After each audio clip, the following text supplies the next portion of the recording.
Orly, it is so nice to see you. And again, because we have already met, and we'll talk about that a little bit later. But thank you so much for coming onto the podcast today. How are you? I'm well. Thank you so much for inviting me. I'm looking forward to our conversation.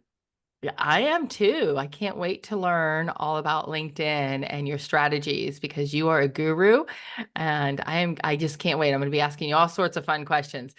But before we dive in, can you share a little bit about your background and what Mhm. led you to loving LinkedIn and their strategies? So I really am, my focus is really brand building. And the way that I approach LinkedIn is really more from the perspective of brand. So what people don't understand is that LinkedIn is not a standalone. Like any other social media platform, it needs to be part of a whole brand experience. And so the mistake that a lot of people make is thinking that, oh, well, I'll just do this thing on LinkedIn and I don't have to worry about how it impacts anything else. But the reality is, if you're doing it right, you're going to be sending people to your website. And when they get to your website, and if there's not a family resemblance, it's just it kind of leaves people thinking, what exactly is this? And so the thing that what I have realized, because I've been a brand strategist for 25 years and I've worked with hundreds of startups. That's really my niche, is really helping startups scale and how to cut through the noise and get known quickly, build, you know, early adopters and get clear on who they are and why it matters and all of that good stuff. And LinkedIn is, that's the platform I spend my time on, because that's where every Fortune 500 company is represented there. There's something like 300 and I think is it 310 million monthly users, active monthly users. Um, and 4 out of 5 of those monthly users are the people making the decisions about, they're the decision makers. So if you're a B2B business, you need to be on there, but you need to be on there in a really in a conscious and informed way, because otherwise you're just noise. And I Mhm. often talk to my clients about this idea that, the thing you don't want to do is stop the scroll. You know, you want people to keep going. And when they get to the top, which is where, because we're in this culture where we are reading top to bottom and left to right, we start with the banner. So the banner is often an area that's completely underutilized. Most people know not to use the regular LinkedIn blue, that's just the generic. They understand that. But that's an opportunity to really help people understand what this is, right? It's kind of Mhm. like the mistake that people make is they try to tell you everything at every point. It's almost like they worry that, oh, if I don't tell you everything at every step, right? And it's actually the opposite, because as human beings, we are curious and we like to discover. And so this whole idea of, Mhm. don't tell me, help me discover, help me understand, but do it in a way that helps me kind of build step by step. So by the time I get to your about section, hopefully I've gone that far. See, a lot of times I don't even get there because the banner doesn't really interest me. And I get to your headline, and the headline's so generic, I have no idea what this is. So the key thing is, I want to know, who are you? Who needs you? What is it they get? And how do you transform their life? So does that happen? Do those questions get answered in the banner and Yeah. in the about? Like, what are some key? Let's start with the banner, right? Because we're Yeah, so the banner, sort. so I will tell you, like for me, and I'm kind of learning as I go, and I implement my own advice, right? So a lot Yeah, of times, how we give other people advice, and then it's like, right. "Oh, never mind, I didn't do Oh this." yes, guilty. We all are, because we're too close to it. It's really hard, to do this for yourself. So Mhm. so I actually, and I actually started working with a LinkedIn coach just to help me to get, because again, coaches need coaches. Absolutely. So one of the things I did is I changed my banner to be more about what is this thing. And so now it's, focus your brand. That's what I do. I make fuzzy clear, and everything that I talk about is around making fuzzy clear, getting focused, clarifying your message, helping you cut through the noise, because we are all, I like to use Times Square because that's the perfect storm of advertising. And so Hmm. I like to use this analogy that it's as if each of us is standing in the middle of Times Square trying to be heard, right? And the thing is that, as you know, there is that old adage of, you have to hear something 7 times before you even hear it. Now, forget remembering the message, right? This is just to hear it. And then it needs to be repeated over and over and over again in a consistent, succinct way that helps me quickly identify, oh, is this something that I need? Is this something that matters to me? And it's okay if it isn't. See, this is the Yeah. other thing that I've learned from working, with all these startups and working with business leaders for now, close to 30 years. What I've learned is that, we are so worried about leaving people out. That's what leads to generic messaging. And as you know, if you talk to everyone, you engage with no one. That's especially true on LinkedIn. So on LinkedIn, I started using the phrase facilitator of light bulb moments, because at the end of the day, that's what I do. I help you get to your aha moment. And I've actually had people reach out to me just because of the headline. I've had people reach out to me because this whole fuzzy to clear, it means something to them. I am Yeah. not trying to reach everybody, and it's fine if it doesn't mean anything to you. There's plenty of work for everybody. So it's not about, oh my gosh, I'm leaving somebody out, which I think is a lot of times what people think. And it's really, I'm here to say one of the things, if you can remember anything from our conversation, that's not the goal. The goal is to let the very people who need you, who are your ideal customers, your ideal clients, they need to believe, they need to hear something in how you present yourself, whether it's on your website or on your social media platform of choice, that you get them, you understand what they're struggling with, and you have a solution. So what I heard you say, well, you said a lot of things, but one of the things that stood out to me was you kind of have these cute little catchy phrases, right? So fuzzy to clear was one of them. And is that something that I think you said you had it in your headline. Is that correct? Yeah, and I'm gonna push back here a little bit. Go ahead. It's not a cute, fun phrase. It's not meant to be cute and catchy. It's taken me 25 years to be able to say that I make fuzzy clear. I mean, I Mhm. say that because it's true.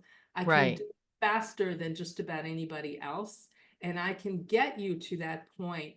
Literally, I mean, I have these strategy sessions, and even in the first one, I can help you identify who your ideal customer. I can help you do all that very quickly. So the phrases, they're catchy because you remember them, Right. but they're not coming out of thin air. They're coming out of years of experience Mhm. and being able to finally plant my flag and say, this is my space. This is what I do. I'm not a marketing guru. I don't do PR. I'm not a social media manager. I understand social media. I can certainly help you build a social media strategy. But if you're looking for somebody who really understands every, comma and parens and everything around social media, that's not who I am. And the Gotcha. same thing with websites. I can help you with content development. I can help you identify, what is the user experience that you want to achieve. So, what I mean to tell you here is that whatever you come up with, it has to be rooted in something real, because people immediately sense when it's just something catchy and cute Right. but not real.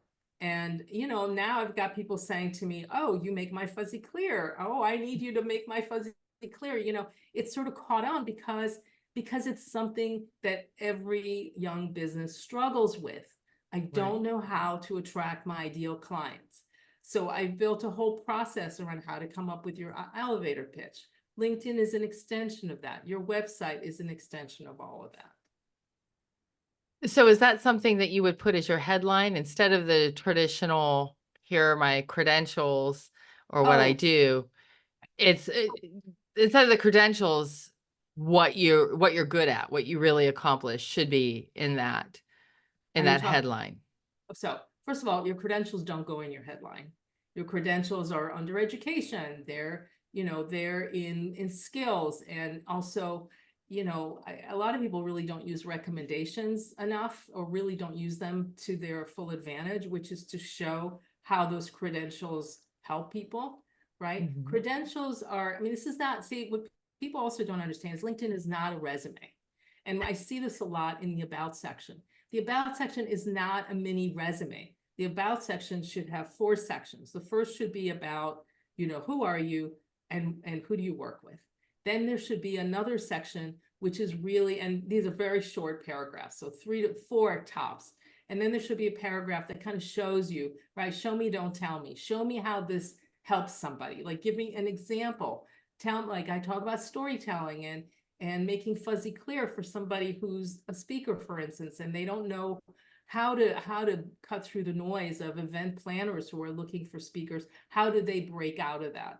And so I talk about, how that shows up, because it's one thing to say, well, here's what I do. What I'm more interested in as a potential buyer of your services is, what does that mean for me? Give me an example. And then I need to see the credentials. So the credentials are always at the end, because we assume that if you say these things, right, and this is kind of, in a way, counterintuitive, in a way that I think most people think about this. You don't start with your credentials, you start with what you can do. We assume you have the credentials to do it. So it's not, a lot of people use LinkedIn thinking that they're actually selling themselves, and that's not the goal of LinkedIn. The goal is to help the person who's looking for you find you, understand what you offer, value what you offer, and then get them to actually contact you in whatever way. So that's why you need a call to action, which I am amazed how few about sections even include a call to action. It's like, you've got me right here. If I'm reading this, this is the time. Connect, make it easy for me to schedule a discovery session with you. It's not like a feel good, hey, I'm really great, and learn more about me and go to my website. No one's going to do that. Right now, this is why I talk a lot about cutting through the noise, because we're being messaged at a rate of 12,000 messages a day.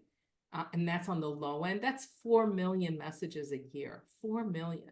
That's a lot. And to put that in perspective, in 1985, which was, that I know that was 40 years ago, but still, 1985, that number was 1,500.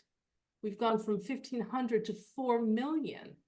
And as I said, I think it's probably closer to 5 million Wow. now, but even so, we're just overwhelmed. And so what that means is, on average, and this is also true on LinkedIn, you've got 6 seconds to get my attention, which is why wordy, lots of words, lots of stuff, no one's going to remember it.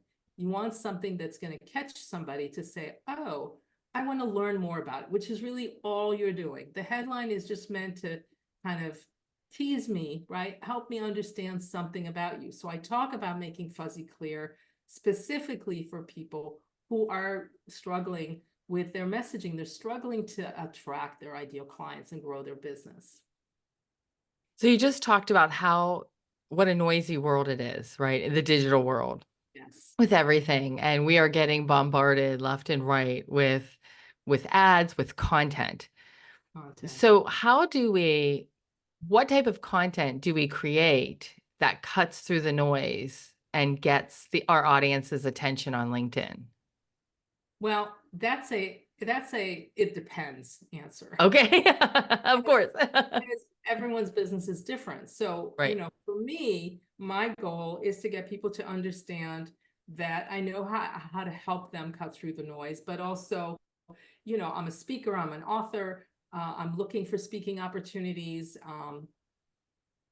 So the goal is really to kind of trifold, right? To show my expertise in the recommendations, which, these days people don't usually ask me for recommendations because I just say to them, go to my LinkedIn profile or go to my website and you'll read the recommendations. So, and they're very targeted to what it is I do. And so that's one thing. So recommendations are a way to sort of, I don't want to use the word brag, but it's more about validate what you do, but through the eyes of somebody who's actually worked with you or heard you speak or been at one of my workshops, those kinds of things. And then the headline is really meant to be, very short, very succinct. And it gives me it's like that 2-second, oh, I get what you do. And then my banner has this image of glasses, which are, kind of things are out of focus and then you see something in focus, because the whole idea is about focusing your brand to get clear. Oh my gosh, I love that. I I love that. That's really, really interesting. So the content that you post really depends on who you're targeting. And I found it interesting, and I can relate to this, right? When you wear a couple different hats, you are a speaker and you're an author, and I do multiple things too. And I target different people depending on what that is. How do you optimize the profile? You just explained it so perfectly how to do that. Thank But how you. do you do it when you wear a couple different hats? Right. So here's the thing, people get, I'm always trying to tell people just, it's okay. Like you don't have to cover all the bases. Yeah. You need to choose, you need to choose like a story. You need to choose beginning, middle, and end. So how do you want to bring people into your brand? So for me, it's really about the outcome, which is making fuzzy clear. And then, the being an author and a speaker, those are ways that I kind of get my message out. So my first book, Ready Launch Brand, which was specifically about lean marketing for startups, that kind of cemented my expertise in that area, and that helped me kind of carve out, right? But I don't start with that. Like in a way, when you're a consultant, coach, thought leader, people expect that you have a book. People expect that you're a speaker. People expect that you do workshops or, have some kind of courses or events or what have you. So, that's not necessary it's not where I begin. I begin with the end result, the making fuzzy clear and what that means for my clients. And then the other things, which are the author, my books and my speaking, those just kind of reinforce that I'm a thought leader, that I've done things that, you can trust when I talk to you because I have this expertise and I've been doing this a long time.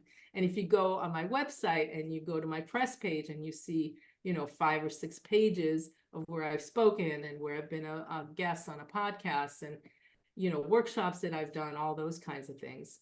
It's in a way, those kinds of things are just kind of given. Like I don't really have to call attention to those because people will find them. Right. I love that. That makes so much sense. So you're talking and I'm like, oh my gosh, I'm having a light bulb moment. Like you don't have to list everything. Like, why do I feel like you do? So thank you for saying that. You're welcome. So we know that social media is great, LinkedIn is great, but it really boils down to after you cut through the noise, right? Like building meaningful relationships and not Yeah. just connections. Because I will tell you the one thing I don't like about LinkedIn, and there's this battle with me and LinkedIn, right? I'm like, I see the value, and then I go over there for a little bit, and then I get all these connections of people I don't really know. They only want to pitch a product, or my email gets filled up, and then I get away from it, right? So, how can you really build meaningful relationships and not just be one of these people that's just connecting to connect? That's such a great question. Thank you for asking that. First of all, I look at LinkedIn as a relationship platform. That's why I saw the key is you need to engage on a regular basis. So these days I'm engaging on average twice a week, once a week about what I'm doing in the consulting world, and then the other the other day of the week are, I'm working on my second book, which is going to be the female guide for entrepreneurship. And as I'm building the book, I'm actually posting about it. And I will tell you that, and this is really to answer your question, is it's all about engagement. So I did one in emotional intelligence, and this is where hashtags are really important. I use the hashtag emotional intelligence, which gets like, I don't know, 9 million hits or something. And that one post got 6,000 views. Wow. I only have 3,000 connections. That's a And lot not, of connections, but not like, in comparison but to not, how many yeah, views. but not 6,000. And I have Yeah. about 3,100 followers. So the other piece is, so the key to LinkedIn is this. First, you need an all-star profile. So that's the first thing I do. Build an all-star profile. Then we take a look at what are the topics that you're an expert on. Don't try to talk about everything. Focus on the things that you really not just know intimately, but can speak to from a different perspective, right? So I focus on everything to do with messaging, with startups, with brand. I don't veer into areas where, even though they are brand adjacent, it takes me off of my zone of genius, right? So you have to identify your zone of genius. And then I engage on other people's posts as well. It's not just so, and then what happens is when somebody engages on my post who's not a first connection, I go to their profile, and if they look like they might be an interesting person to chat with, I send them a connection request. And hey, saw that you engaged on my post, really appreciated, took a look at your profile, thought we should connect. And then when people do connect, you have a couple of options. A lot of times I will just, as a first step, I'll send you an article. Here's an article. I wrote an article about something that I thought, given who you are. And again, I focus on startups. I focus on business leaders. I focus on solopreneurs, on coaches and speakers, authors. And so, I've done LinkedIn Lives, I've written articles, I have my book. And so I offer content. And that's the other thing. It's not just, I think, to answer kind of, I'm sort of backing back into your question. I think the reason that people get a lot of these sort of, pitch and, like sort of, pitch and connect kind of, or connect and pitch. And it's really just about selling you, is that you need enough content to start to get people to engage with your content. Once people engage with your content, you get known for being an expert in this one area, which is another reason why you want to focus on one or two topics. I have, I think, three topics. But what I have found is with this new book that I'm working on, because I've interviewed now almost 40 women around the country and the world, and to get their experience of what it's like to be a female founder, and their experience. I'm also then I'll post a quote from one of them, and I will tag them. You want to make sure that you're always tagging people so that you're bringing other people in, and that's how you start to build kind of awareness. Like, so the way this works is, first you have to build awareness. People have to know you exist. Once you build awareness, then you have to build loyalty. And the way you do that is this constant, content that's not about selling, right? Because a lot of times I think people get, and I get those requests all the time. And the way I respond is, oh, I'm curious, I'm wondering why you reached out to me. And then immediately they go into a pitch mode and I don't connect with them, or they don't respond. I don't connect with them either. But I give them I give them a chance to let me Right. know. A lot of times it's pretty obvious that they're just trying to. Right. Yeah. But what I find is, so once you build brand loyalty, then that leads to brand equity, which is when people think about messaging, when they think about making fuzzy clear, when they think about somebody that's going to help them cut through the noise, my hope is that they will think about me. I love That's it. that's the ultimate goal. Yeah. That's like you just broke it all down.